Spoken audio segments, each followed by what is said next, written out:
Big show. Let's jump into it, guys, after a quick word from FanDuel. Hey, NFL fans, you can start your season big with the return on FanDuel, America's #1 sportsbook. So when you get in the hunch in the middle of a game, you can check out the latest stats, view live play-by-play, and so much more on the same page where you place your best bets. You'll get started with $200 in bonus bets guaranteed just by placing your first $5 bet. You can do that all at FanDuel.com/UCSS. Never waste a hunch and make every moment more with FanDuel, an official sportsbook partner of the NFL.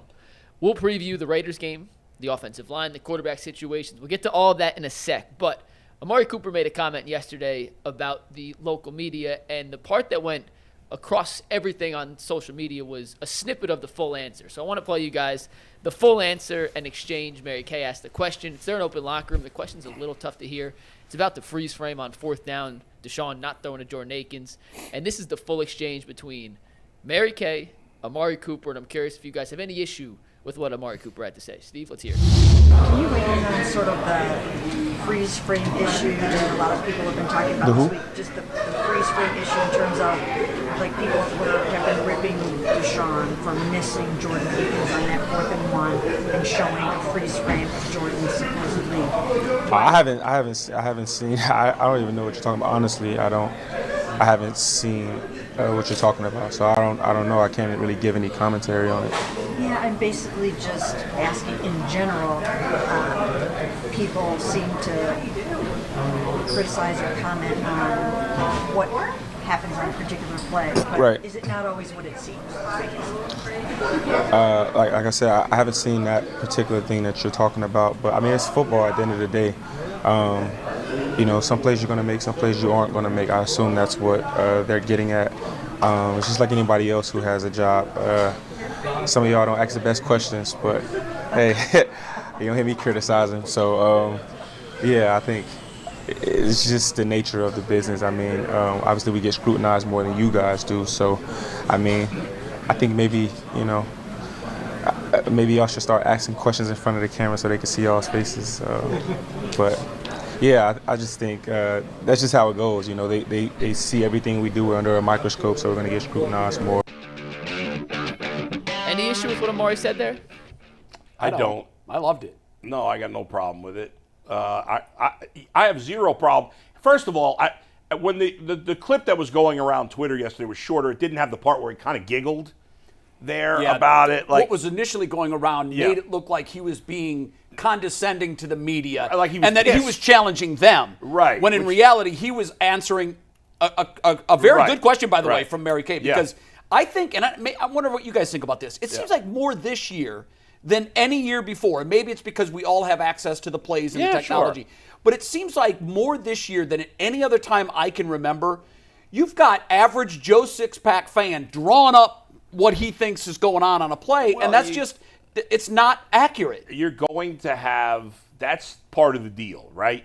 Football is so popular, so many people care about it. Sure. People want more access. There's more information available. And every year that goes by, the camera angles are fantastic. We got high def. We got 4K. So, and yes, everybody thinks they're an expert. True. Like even former NFL quarterbacks like Bernie, who commented on it, Sean King, even they don't know the play call. And they're more qualified to talk about it than anybody else.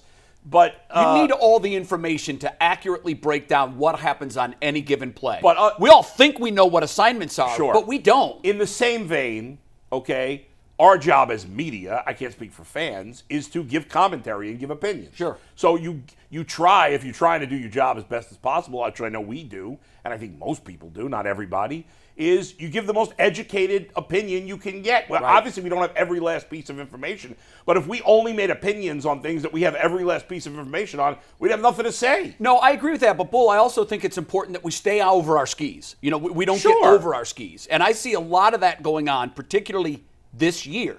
And when I say, like, okay, if Dan Orlovsky wants to break down a play, that comes with a certain level of cachet. Sure. Not a ton, but more than any of us have. Yeah, fair. If Bernie Kosar wants to break it down, it comes with a little more cachet. Absolutely, yeah. And if Tom Brady wants to break it down, I'm probably all in. However, for someone to accurately and completely break down what happens on any given play, they need to know what the play call was and what every guy on the field's assignments I call it the fantasy football generation. We know statistically that people, like, the numbers are down from people playing football at ages all across the world. Like from the ages of 12 on, there are less and less and less people playing football. But the sport is the most popular sport in the world. So what happens? You have a fantasy team. You watch all the games, you hear all the commentary. Why can't I break that play down? You think you're an expert. Like somebody, one of the quotes, I'll probably screw it up, but, some people are just competent enough to fool themselves into thinking they're experts. And what happens is, like, they need even more knowledge to understand that they have no clue. Like, right. I can't, why you think Sean King, I played defensive line at a MAC school. I watch a lot of film. I call Tyvis. I'll hit him up in the middle of a dinner and be like, hey, what is this play right here? Like, I need to know about this, and that.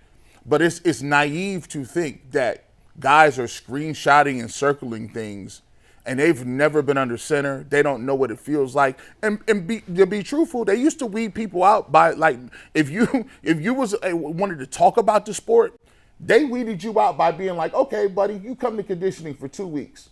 Then you could talk about the sport. Because you had to run, you had to lift, you had to do things. Even in this game, like the way we talk about in your opinion matters or whatever the case may be, even we have to go through trial by fire. Sure. Like, this ain't the first rodeo. Like, I was doing this for 14 years before I got on this show. You've been doing it for how long? People think that their opinion is much more informed, and it's always funny because if you put them in front of a microphone and say, go, they'd be like, yeah. And especially when it goes, like, it's all yours now. You tell us what's going on. Yeah. No help. I remember once on First Take, we had an epic argument. It was slated to be a 5-minute topic. It ended up being a 45-minute debate. It was Skip Bayless on one side saying, you do not have to have played the game to be an expert. And Chris Carter and Jalen Rose on the other side saying, you may not have to be a former player to have a level of understanding, but it is unquestionable, at least it was to them, and I agreed with them at the end of the debate. You cannot have the same level of understanding of what's going on if you've never played it. And, that's an age-old debate, and it turned heated, and it took a lot of crazy turns. We had pro athletes that were reaching out to the show saying, I want to come in, I want to talk about this, because this is not talked about enough. And Skip was adamant. He knows just as much about football as Chris Carter and Jalen Rose when it comes to basketball. And they were both like, you can fool yourself and think that, but you don't. Just the same way he'd probably say, listen, I know more about being an entertainer. What we are, or writing a column. Right. That's Skip's real level of expertise. By the way, you may know, just because you know more about football doesn't mean you're always right. No, of course not, because, right. Bull, if there was, and I said this during the debate, I said, guys, if there was an always right, there would be a manual that all 32 coaches get when they get that office, and they would never lose. Yeah. There is, because you're absolutely right on that point. Like, there's opinion, there's theory, there's what defense do you subscribe to? Do you want to run a 4-3? Do you want to run a 3-4? There's no right. There's maybe a better in the moment. And what we're seeing right now is the defense in the moment is the two high safeties, and it's causing fits for offenses. But they'll figure that out. They'll find a workaround, and they'll be fine. And the more you know, the more you play, the more experience you have, the more educated your opinion is going to be. Right, I agree with that. Nobody's got the perfect answer. But that being said, too, there are guys that have played 15 years that when I listen to him talk about the game, I'm like, oh, my God. But I'm saying you can be extremely knowledgeable and never played in the NFL. That's a fact. I think you have to play on some level to have some, even if it's high school or whatever. I do, just to have some level of, like, I've played the game. I agree with that. I'll wrap this point up, and then you guys can give final thought. To me, here was my takeaway. Yeah. I love Amari Cooper even more than I thought I did. And here's why. What are you talking about? Like what are you talking? Now, if you asked Deshaun Watson that question, he would have a definitive answer because we know that he's looking at everything. And I think the value of not seeking this stuff out And Amari Cooper doesn't seem to me, I don't know, maybe he has social media accounts and I'm not aware of them. He doesn't seem to me to be a person who's running to the locker room after a game and grabbing his phone to look at his mentions. He's living in the space that matters. He's in reality. The second you grab that device, you are no longer in reality. Yeah. And I love the fact that he doesn't even know what's going on. And he doesn't care. I don't care. And media members, myself included, all of us included, have asked stupid questions from time to time. Fact. Everybody does it. It's fine. Now, our job is to be critical at times of players. A player's job is not to be critical of media. That doesn't mean we can't be criticized. We get criticized all the time. Just because we don't get criticized, Amari said you guys don't get criticized as much, which he's right. Players obviously get criticized more than media. But in fairness, we get criticized more than most people in other professions. Well, because we're public people. Exactly, and that's fine. And that's what we signed up for. That's fine. I agree. I don't have a problem with that. I don't either. And so if he wants, and he wasn't even, again, he was being kind of lighthearted about it. He wasn't really being that serious. But the whole thing did start because Deshaun Watson said that Akins was a decoy, and it felt like an excuse. Well, and that's how the whole thing started. Right. Well, and so really quickly, for people to understand, like when you put in plays, there are certain routes that you run that we call on the backside of a route, right? That person is not the number one option. When you draw up plays, they'll say option one is him. If it isn't here, go over here. That's the second option. Third is this one. Yeah. That isn't even an option. We're not even throwing that ball right there. And so sometimes people, when you say decoy, what does that mean? You're like, well, listen, every person that goes on a route is not meant to have the football. Sure, but but if he's sometimes wide it open, breaks down, and you gotta. And if you're looking in that direction now, I agree with you, Bull. Ken Dorsey and Jordan Akins, neither one of them said he was a decoy. No, and now, maybe by the way, I don't. Just uttering those words, he's a decoy. Yeah. If you really think about that, I understand that there are certain plays where you've got option one, option two, option three. Yeah. The fact that he is a pass catcher and he is on a route and he is open, he's no longer a decoy. He's a target. And he better be a target. And here's the whole thing with the decoy.